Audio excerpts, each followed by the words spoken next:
Hi, it's Katrina. Forget ancient aliens. Or maybe don't. Today we are diving into the colossal, impossible structures that existed long before our textbooks say they should have. Let's get into it.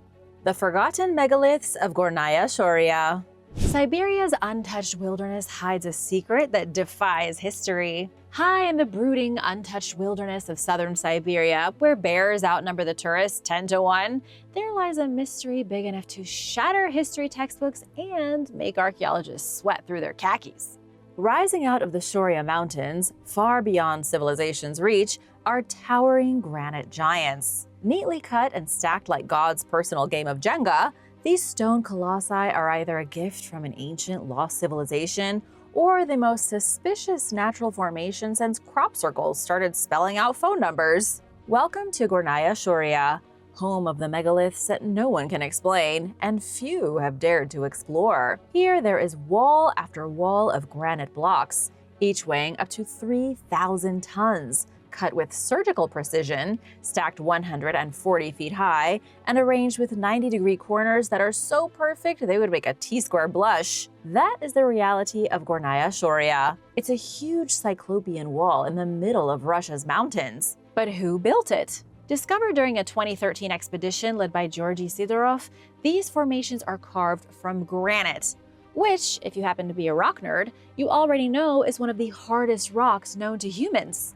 It's not exactly Play-Doh. Shaping granite requires serious muscle and advanced tools. Too advanced for ancient humans, so in the 1990s, geologists said they were eroded rock formations. That's boring. It's believed the formations couldn't have been cut by primitive tools. The only options are A, advanced tools by a forgotten civilization, or B, millions of years of natural erosion. Which door are you opening? The skeptics and other alternate history researchers aren't buying it. The sheer symmetry, the flat faces, the geometric layout, it all suggested these stones didn't just fall together during a rainstorm. The site screams intentional design. Sidorov and his team said Gornaya Shoria could be a keyhole into a forgotten, hyper-advanced civilization, one that predates the wheel, Stonehenge, and even your weird uncle's alien theories. This place is like an ancient Petra, not just erosion. They estimated the stones could be up to 100,000 years old. And to make things weirder, they discovered signs of extreme heat damage. Things like burnt rocks, shattered walls, and chunks of stone flung over 1,500 feet from their original spots. What could have caused that? A volcanic eruption? A seismic event? Or was it some ancient tech going haywire? Perhaps the same technology used to build whatever this wall was part of also destroyed it. Some stones have been found with negative magnetic fields. This means that compasses spun away from them, like dodging an awkward conversation. The magnetic fields are all messed up. But what could have caused that? Just when you think Gornaya Shoria couldn't be more suspicious, Sidorov's team unearthed a narrow, vertical shaft lined with parallel stone slabs descending over 130 feet. Then it opened into a cavernous hall that measured 118 feet high. The stones lining the shaft were perfectly cut. Some looked like columns, and they fit together with almost no gap, just like the stones in the Great Pyramid of Giza or Machu Picchu. It was like discovering a prehistoric skyscraper buried in a mountain. Was it a temple, a factory, a seismic energy chamber, a cosmic garage for ancient UFOs? Some researchers even floated the idea that it was a power generator, harnessing energy that modern scientists don't yet understand. At this point, it's reasonable to ask why you haven't heard more about this phenomenal place. According to researchers, part of the mystery lies in funding, or the lack of it. Scientific institutions in Russia often face serious corruption and limited access to research grants. That means that groundbreaking discoveries like this one are either understudied, misrepresented, or left to gather moss. Then there's the theory that the world powers simply don't want us to know the truth, because Gornaya Shoria doesn't stand alone. Sites like the Bosnian pyramids, China's ancient pyramids, and even Göbekli Tepe suggest that our ancestors were building complex structures far earlier than we've been led to believe. Could this point to a lost global civilization? One that used advanced technology, understood magnetism, and left behind architectural marvels we're only beginning to uncover? Or is it all just an impressive, misunderstood coincidence? The Great Pyramid wasn't a tomb. For centuries, we've been told that the Great Pyramid of Giza was just a really fancy coffin, a giant triangular tomb for Pharaoh Khufu, filled with mystery, stone, and a missing mummy. But what if that explanation is dead wrong? Get it? Dead wrong? Because it's supposed to be a tomb? Haha. What if the conspiracy theorists were right all along and this ancient megastructure wasn't a tomb at all, but a power plant? Yep, I said power plant. What if every pyramid in Egypt was built as a high-voltage, quartz-powered, hydrogen-fueled machine that harnessed the Earth's natural frequencies to generate clean energy? The future isn't now. It's not even in the future. The future of clean, sustainable energy was apparently 4,500 years ago in Egypt. Theorists can spout theories all day, but here we have some pretty convincing proof. For example, haven't you ever thought it's a little weird that the final resting place of a king who saw himself as a god is completely lacking royal swag? No hieroglyphs, no ornate carvings, no artifacts, and absolutely no body. Khufu's alleged granite sarcophagus is totally empty. It's like throwing a wedding without a bride, groom, or guests. Okay, so everything I just told you isn't a secret.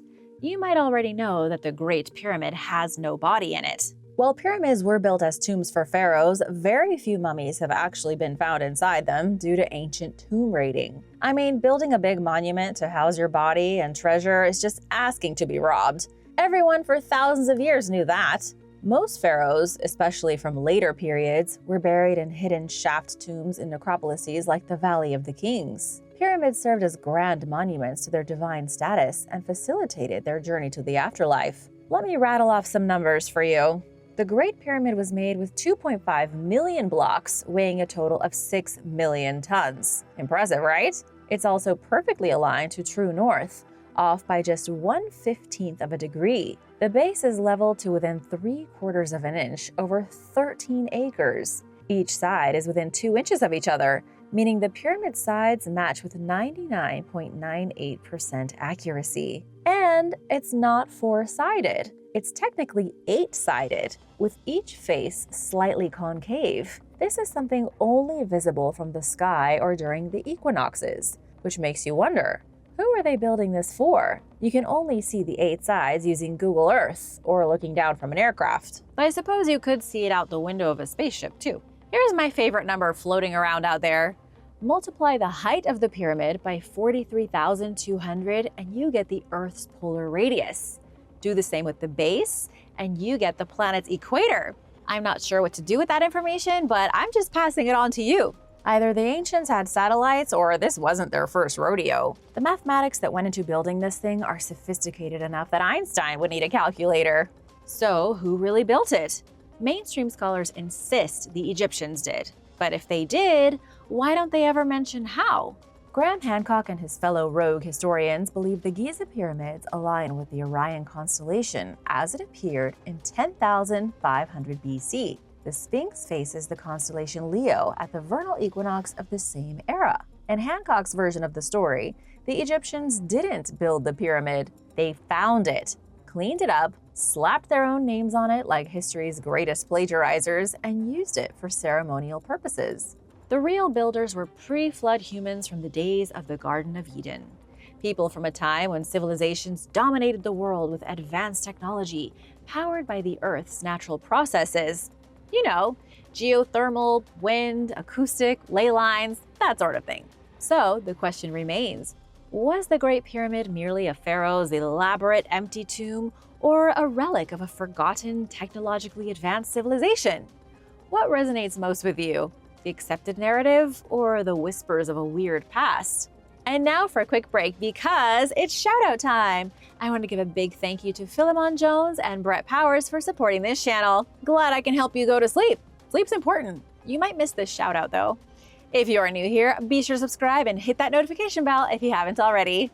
The stone that shouldn't be there. There's something strange going on beneath the sun of southern Spain. Inside a quiet prehistoric tomb near Sevilla lies a rock that has no business being there. It's massive. It's older than the tomb itself by up to 1,800 years. This colossal structure had to be shipped by boat thousands of years before anyone had even invented the wheel, or a proper Instagram reel.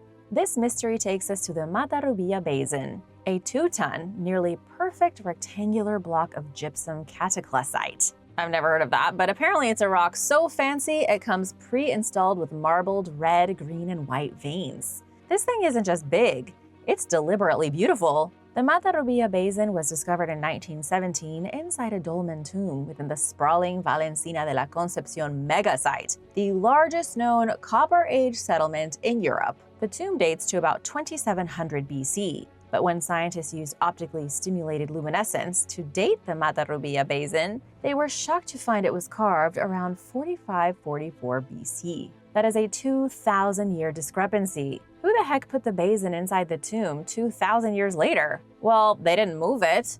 You don't move a 2-ton block through a tight corridor after the roof is already on. This beast was already there centuries before prehistoric builders rolled up with their stone tools and can-do attitude. They built the dolmen around the basin.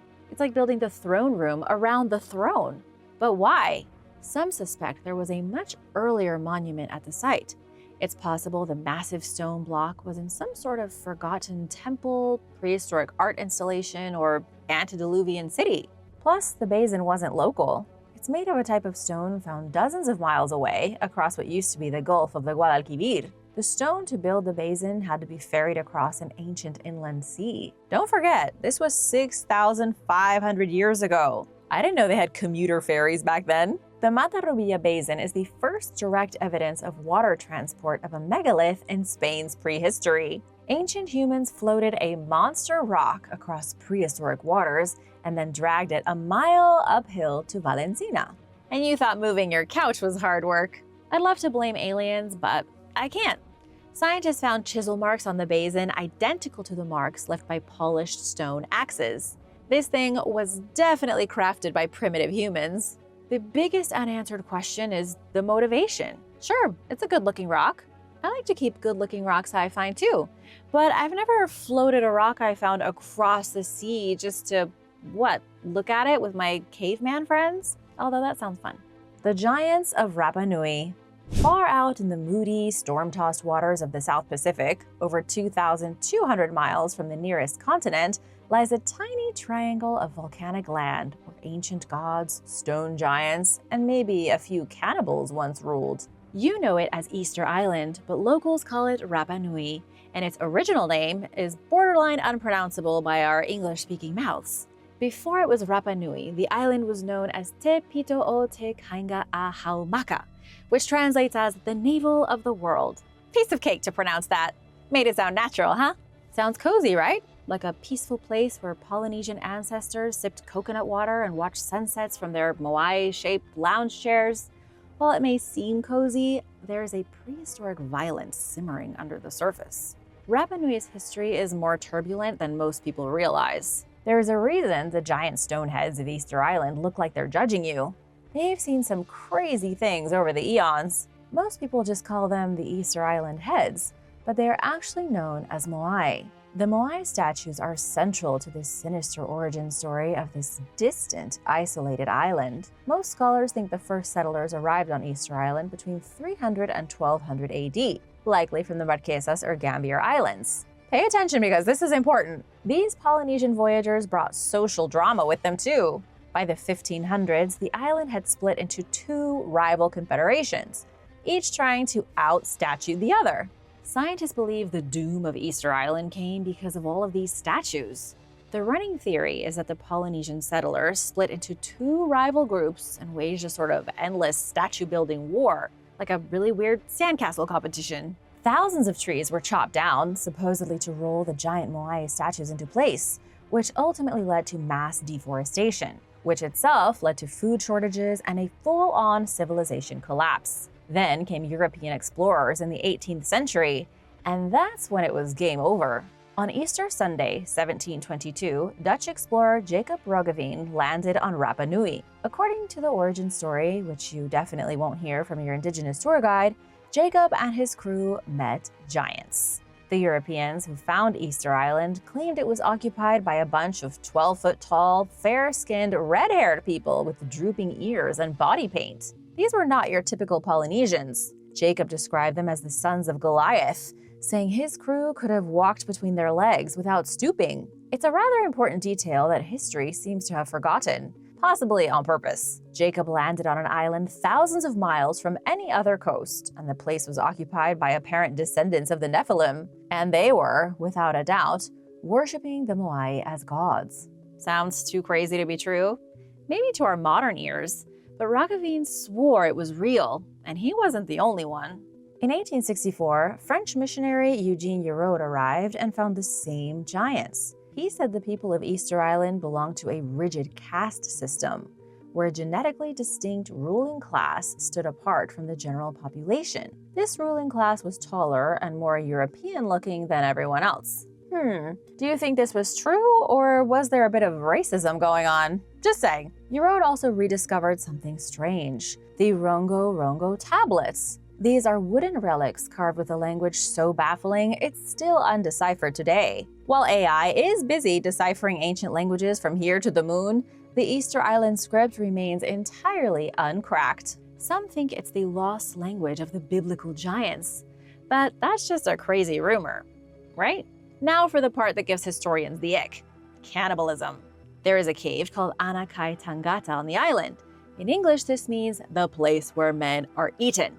Not exactly the most subtle name for a cave dedicated to feasts where humans were the main course. Despite modern scholars nervously clutching their degrees and saying Polynesian cannibalism is just a myth, early excavations by Norwegian explorer Thor Heyerdahl found charred human bones with cut marks. Then there is Father Gaspard Zumbom, who reported oral traditions describing a high priesthood that straight up ate children in worship of their god Makemake.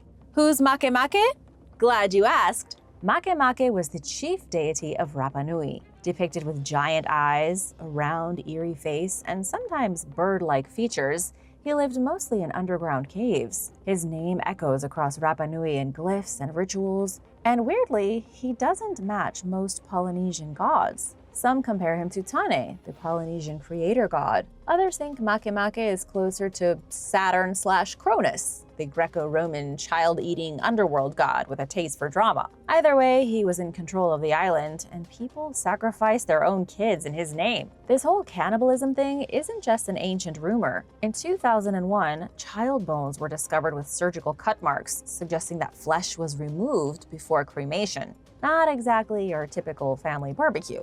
It's now widely believed among scholars that there were two genetically distinct groups on Rapa Nui. One was Polynesian, and the other, the ones with red hair, facial tattoos, and enough inches to play for the Raptors, was something else entirely. But what? Were they part of a South American civilization?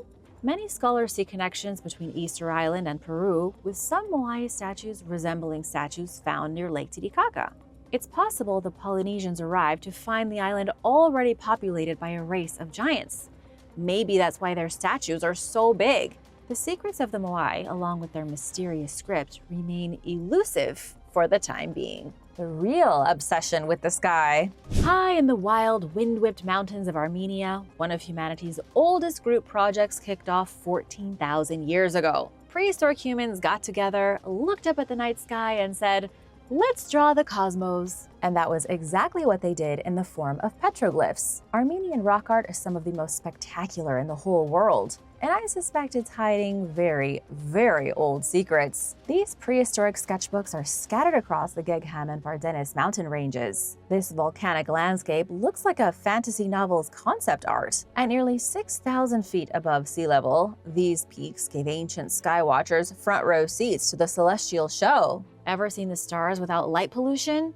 It's like putting on a VR headset for the first time. It's like you're falling upward into a pot of cosmic gumbo, which is precisely why ancient people were so obsessed with the stars. The view they had was nuts. The ancients had handcrafted, top-notch stars, while all we get today is the Temu version. You can barely see the North Star at night sometimes. One day, the moon will probably disappear behind a screen of pollution. With this amazing view, the ancient people of Armenia made stellar maps. The view was so clear that they mapped the solar system with their naked eyes. and then they drew their maps on megalithic stone formations. The frustrating part today is that scholars can't agree on when exactly this happened. Some say 3rd millennium BC, others go as far back as the 10th millennium BC. The only thing that is crystal clear is that these ancient Armenians were watching the sky like it owed them money. But why?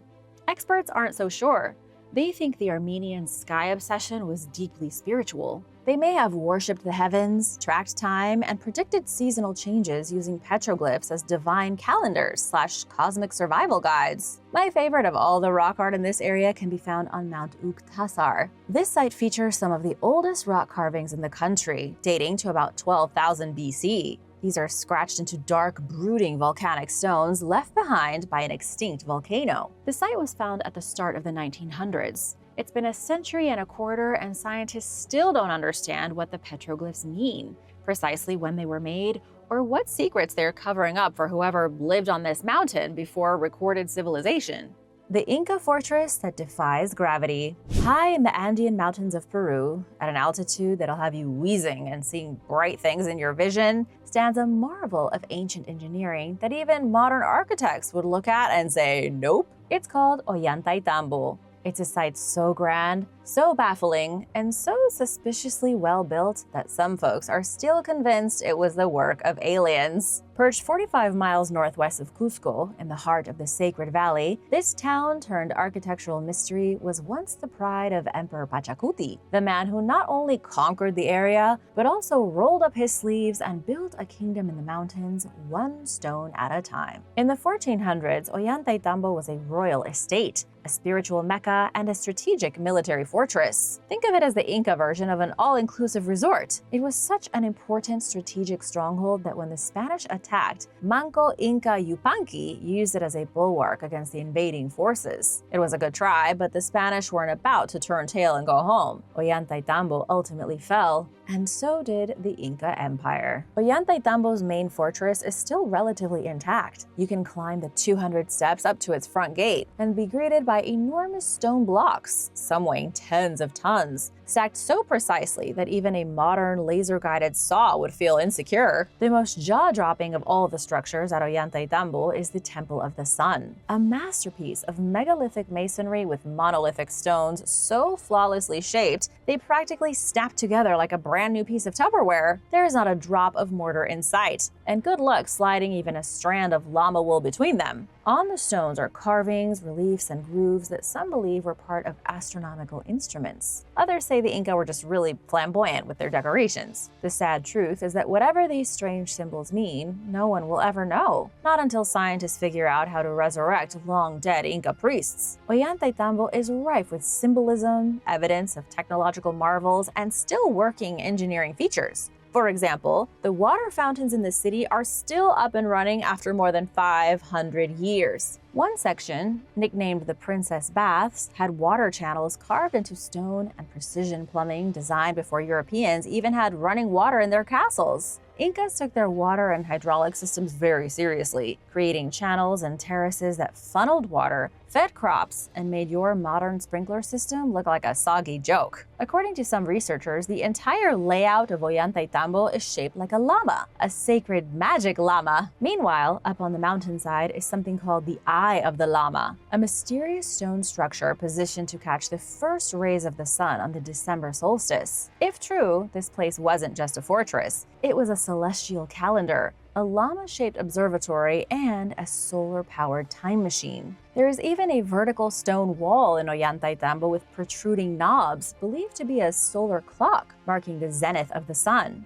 Others say it's an ancient message wall for giants. Who's to say what's correct? If you think you know the truth, sound off in the comments, and hit that subscribe button while you're at it. The floating megaliths of Japan. In the Kansai region of Japan, nestled on a mountain that feels like it was carved by the gods themselves, sits a 500-ton mystery box. Not a TV, not a tomb, not an alien USB drive. This place is called Ishi no Hoden. It's a stone so massive, so perfectly cut, and so inexplicably hovering above a mystical pond that even seasoned archaeologists have thrown up their hands in defeat. Nicknamed Uki-ishi, or the floating stone, this absurdly large rock sits in Takasago, Hyogo Prefecture, like it's meditating on life's mysteries while levitating over water said to never dry up, even during droughts. This whole place has a pinch of ancient Japanese magic to it. The water under Ishino-Hoden is even said to cure disease. During the COVID pandemic, people flocked here like Jesus himself was handing out vaccines. So what's the deal with the huge rock? It looks ancient, and it probably is, but the exact history of this thing is as confusing as the moai of Easter Island. According to legend, and let's be honest, Japan does legend better than most, two gods, Ukuni-nushi and Sukuna-bikuna, were tasked with building a castle atop Mount Hodenyama in a single night. They were interrupted by a jealous local god, who threw such a divine tantrum the project got cancelled halfway through. The only thing left behind was a solitary unfinished block, left sitting there like a spiritual construction fail. Fast forward to around 97 BC, Emperor Sujin and the rest of Japan was having a bit of a health crisis. A plague had swept the nation, taking out nearly half of the population. One night, the gods came to Emperor Sujin in a dream and said, "If you consecrate us, the country will be protected." Sujin built a shrine to the gods at the site of Ishino-Hoden, and the waters below the stone miraculously healed everybody. The plague was over. Of course, it's just a legend. How the stone was really shaped is unknown. Nobody knows how old it is, where it came from, or who built it. The thing is huge, 18 feet tall, 21 feet wide, 25 feet deep, and 500 tons heavy. To give you some comparison, that is 6 times heavier than the average Giza pyramid block. Oh, and Ishino-Hoden is made from hyaloclastite, a volcanic stone formed 70 million years ago under water or ice, which means not only is it freakishly old, it's also volcanic glass. It's basically a radioactive, bathtub-sized obsidian boulder carved into a shape that suspiciously resembles an old CRT television. And it defies logic by appearing to hover, like it's held up by strings. And get this, no tools were found nearby. No chisel marks were found on the stone itself. It's as if the stone was dropped from outer space. It's so weird that some of the more hardcore conspiracy theorists have tried to say it was once used as an anti-gravity engine. As laughable as that might be to mainstream scientists, no one's disproved it yet. Because again, no one knows who made it, why they made it, or how. A 2006 study using 3D scans and geological analysis couldn't figure it out either. It's like the monument was made with tools that humans haven't even invented yet. Uncovering Guam's ancient Latte mystery. They stand like petrified giants, hidden deep within the lush embrace of Guam's jungles. At first glance, you might mistake them for whimsical granite mushrooms, but these aren't natural formations. They are the enigmatic Latte stones, monumental foundations built by a people who defied logic and engineering,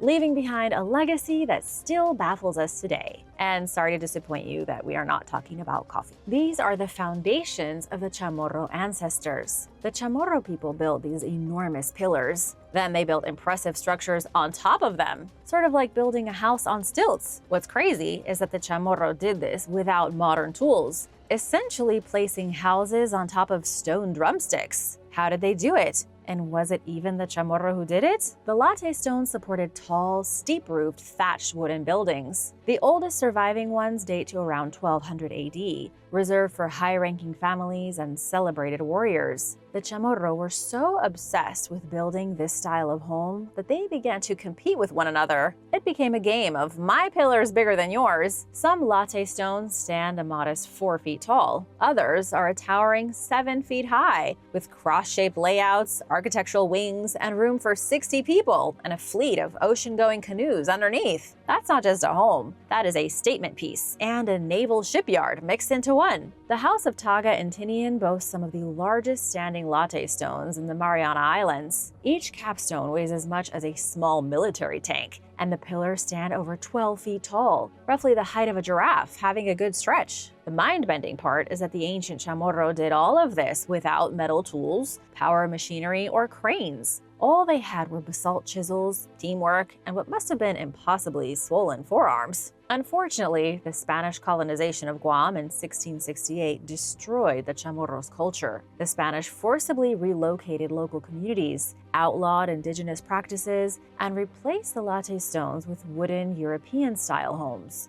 As the new villages rose, the old villages were abandoned, and much of the culture with it. Now the stones stand as silent, unmoved watchers, testaments that the Chamorro once existed. But because of the devastation wrought by the Spanish, the memory of the latte stone's origin has been lost, possibly forever. How would you like to live in a house supported by giant stone mushrooms? Sounds kind of magical, don't you think? Europe's largest megalith is hiding in plain sight. Tucked into the sunny hills of southern Spain is a behemoth of stone so big it makes Stonehenge seem like a pile of loose gravel. It's called the Dolmen of Menga, and scientists suspect it could be the largest megalith in all of Europe. The Dolmen of Menga is an ancient burial monument from the Copper Age, over 5,500 years old. It's a dolmen, which means it's a portal tomb. These were common all over Europe and Asia in ancient times, but none are as big as this. It's 90 feet long, 20 feet wide, and 11 feet tall. It consists of 32 gigantic stones totaling a mind-bending 441,000 pounds. And it was built around 3800 BC by people who didn't even have wheels. Somehow, prehistoric masterminds quarried massive sedimentary boulders, dragged them across the wilderness, lifted them into place with thoughts and prayers, and built a structure so strong it is still standing today. Still unimpressed? What if I told you its entrance perfectly aligns with the summer solstice, catching the first golden rays of sunrise like it's the world's oldest light show? Impressed? Great, let's move along to the bodies. When archaeologists cracked open the dolmen in the 19th century, they found hundreds of human skeletons inside. No gold, no treasure,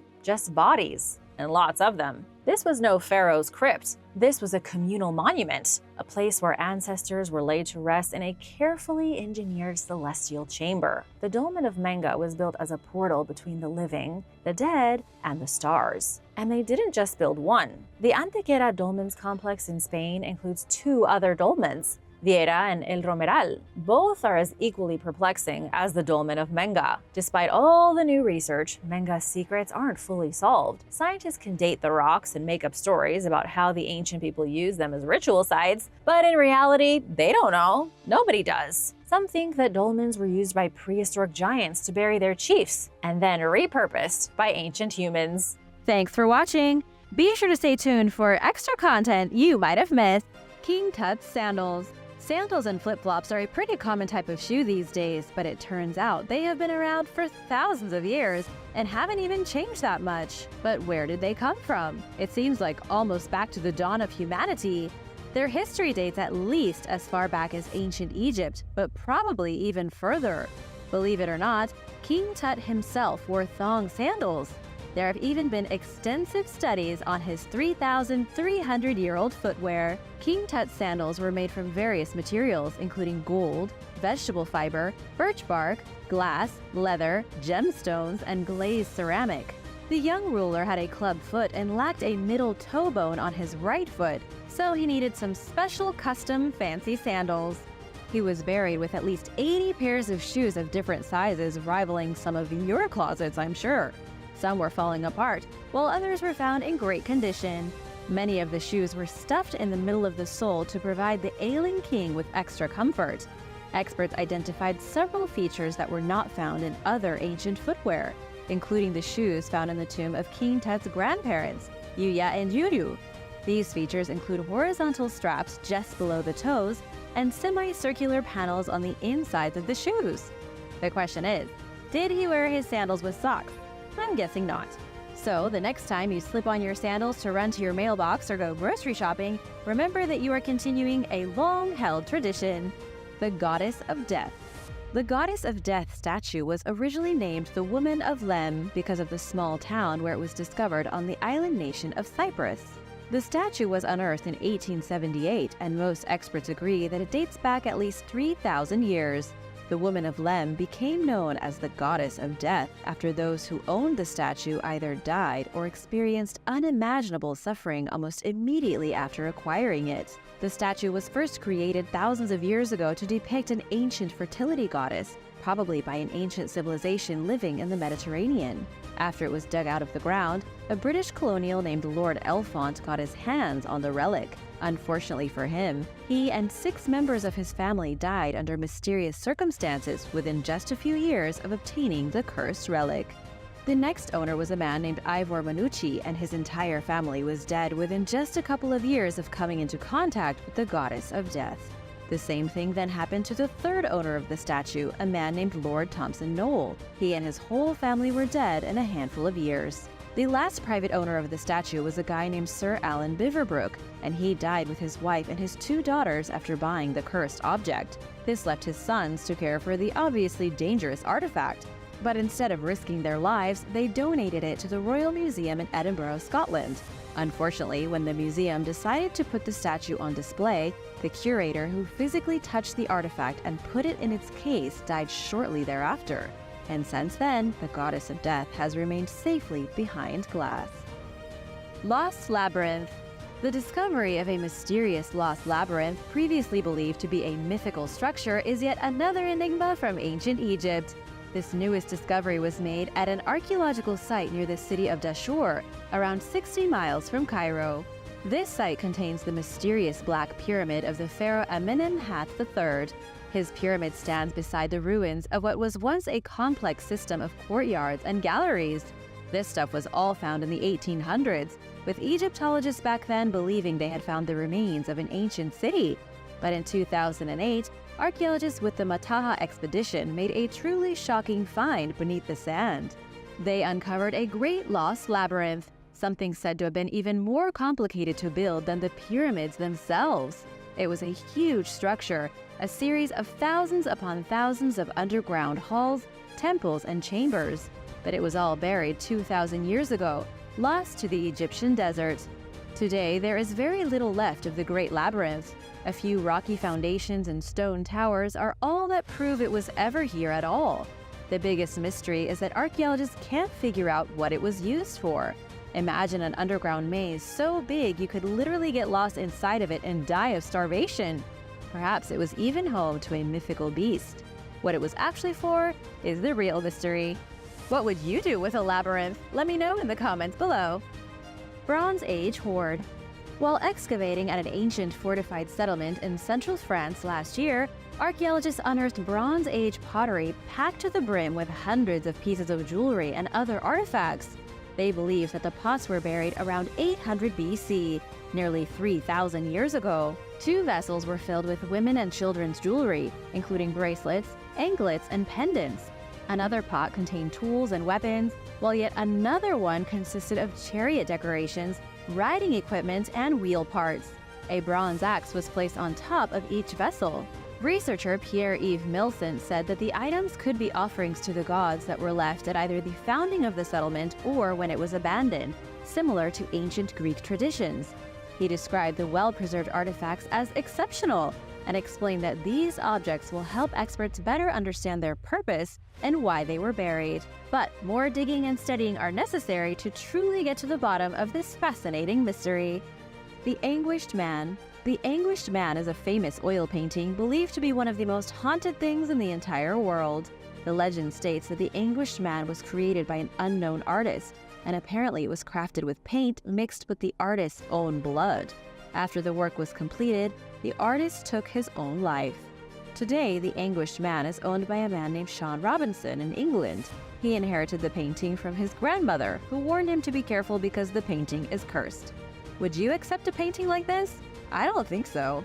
After taking the painting home, Robinson's wife did not like the look of it, so she forced him to keep it in the basement. But after the basement flooded in 2010, Robinson was forced to take the Anguished Man and put it upstairs. Well, forced? I mean, he could have just gotten rid of it. Almost immediately after, Robinson would wake up in the night to see a dark figure standing faceless in his bedroom. His wife too woke up in the middle of the night to find a horribly disfigured person sleeping on the bed next to her. Both have since been severely traumatized by the painting. Stonehenge solved. When you think about ancient mysteries, Stonehenge is probably the first one that comes to mind. And yes, it is pretty mysterious. Over the years, we have uncovered more and more secrets about this place. We know it was built 5,000 years ago by an unknown civilization, and the stones used to build it came from 180 miles away. But one of the biggest problems with trying to unravel the mystery of Stonehenge has been trying to figure out how they brought the stones from so far away, some of which weigh 25 tons. Well, it looks like the mystery may have finally been solved. A carpenter from North Wales has recreated the forgotten machine that he said the ancient people used to move the rock. He actually rebuilt the contraption to back up his theory on how the stones were transported, and it's been hailed by experts as one of the most credible explanations ever given. His machine is nothing short of spectacular. It has a circular board balanced on a pair of planks, with the board itself sitting on rockers and wooden feet. The machine magically defied gravity by slowly moving just about any weight, keeping the center of mass hovering over the wooden feet. Basically, the huge stones would have been suspended as if in mid-air during transport, with the machine slowly inching forward as workers kept the main plank steady and other workers pivoted the feet. This would have taken a long time, but it would have allowed ancient people to move rocks 25 tons with nothing more than some planks of wood and a good understanding of physics. Evidence of alien contact. According to ancient aliens, the Maya, along with many ancient cultures, seem to have had knowledge of math and science that came directly from the gods. How was their knowledge so advanced? It must have been ancient astronauts that came down to Earth. But when wars began and natural disasters struck, civilizations fell, and these alien visitors left Earth, taking their technology with them. In 2011, a Mexican government official announced that a new documentary and a collection of recently declassified artifacts would soon prove that the Mayans had contact with ancient aliens. Raul Julia Levy, who produced the film titled Revelations of the Mayans 2012 and Beyond, told Reuters that the Mexican government would soon release codices, artifacts, and significant documents proving the documentary's claims. At the time, the items were being kept in secure underground vaults, according to a press release from State of Campeche Tourism Minister Luis Augusto Garcia. He also spoke of the alleged presence of 3,000-year-old spacecraft landing pads in the Central American jungle. Julia Levy claimed that for thousands of years, the Mayans planned to rule the planet, but some unwelcome otherworldly visitors reportedly showed up and left behind evidence of their presence. That's why people should take them seriously, because what they are going to share with us is crucial to human survival. The filmmakers promised to back up their claims with factual evidence, but as I'm sure you're not surprised to learn, this hasn't happened yet. Perhaps the most surprising aspect of the whole ordeal is that they managed to get a government official's backing. In 2018 and 2019, archaeologists made incredible discoveries in Mexico, from a treasure trove of artifacts in a cave to an entire lost city the size of Manhattan. The incredible discoveries are putting the Maya back on the map, and everyone is excited about what we might find next. The Amber Man. Around 3400 BC, a man's body was painted with red ochre and laid to rest with 140 pieces of amber jewelry in what is now Russia. Archaeologists recently discovered the shallow burial on the western shore of Lake Onega, which is Europe's second largest lake. The artifacts include amber buttons that were sewn face down into a leather cover that was draped over the man's body. Nicknamed the Amber Man, he was surrounded by 2 layers of amber decorations. It's the first time these objects have been found outside the Eastern Baltic region. In addition to the amber artifacts, the team found flint tools and chips. Right next to the site, archaeologists found workshops for making axes and other tools. They are currently investigating these ancient production facilities to see if they are linked to the Amber Man. Researchers think that he may have been a trader from the Eastern Baltic region, which would explain how the amber artifacts ended up so far from where they were made. It's possible that he traveled to Lake Onega to trade amber in exchange for axes, reflecting a possible trading link between the Eastern Baltic and the Karalia peoples. The Haunted Mirror. In Louisiana, there is a place called the Myrtles Plantation, and it is believed to be one of the most haunted homes in all of the United States. There are dozens of horrifying legends surrounding this plantation and its more than 200-year-old history. However, there is one particular object that is believed to be more cursed than anything else in the house. It's known as the Haunted Mirror because of the mysterious handprints that seem to be coming from behind the glass. The legend states that a slave named Chloe poisoned 3 members of the Woodruff family by sneaking toxic ingredients into a cake. The lady of the plantation was killed along with her 2 daughters, and somehow all 3 of them got stuck inside of the old mirror. Visitors to the Myrtles plantation have reported seeing handprints on the glass that apparently belong to the 3 dead Woodruff women who are still stuck inside the mirror. Other people report seeing a curious residue along the edges of the mirror that has been unidentifiable and uncleanable. And finally, visitors claim that sometimes there are people inside the mirror wearing old-fashioned clothing. It's not sure what exactly the curse entails or why the women are stuck in the mirror, but many people definitely believe that their souls will be trapped inside of it forever. The Cursed Tomb. In 1973, archaeologists opened perhaps the second most cursed tomb in the entire world.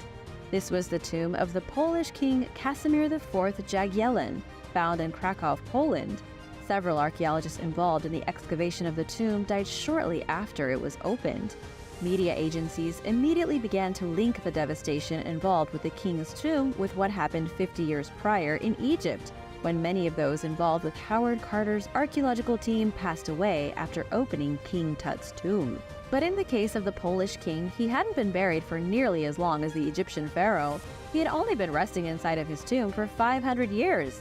Interestingly enough, when the excavations began, archaeologists were worried that the tomb may have been pillaged by the Russians during World War II, just as the Russians had done with many other royal tombs throughout Poland. The king had been buried inside the chapel of Wawel Castle after his death in 1492, and finally the world would see what kind of treasures the man had been buried with. But unfortunately, the only treasures seemed to be more of a curse than a blessing. After a couple of days, 4 members of the 12-person dig team died from infections and strokes. And then, over the course of the next few years, no less than 15 people who worked closely with the tomb died simply from coming into contact with the remains of the dead Polish king. Thanks for watching! Do you believe in curses, or do you think dolls can be haunted? Let me know in the comments below, and be sure to subscribe if you haven't already. See you next time!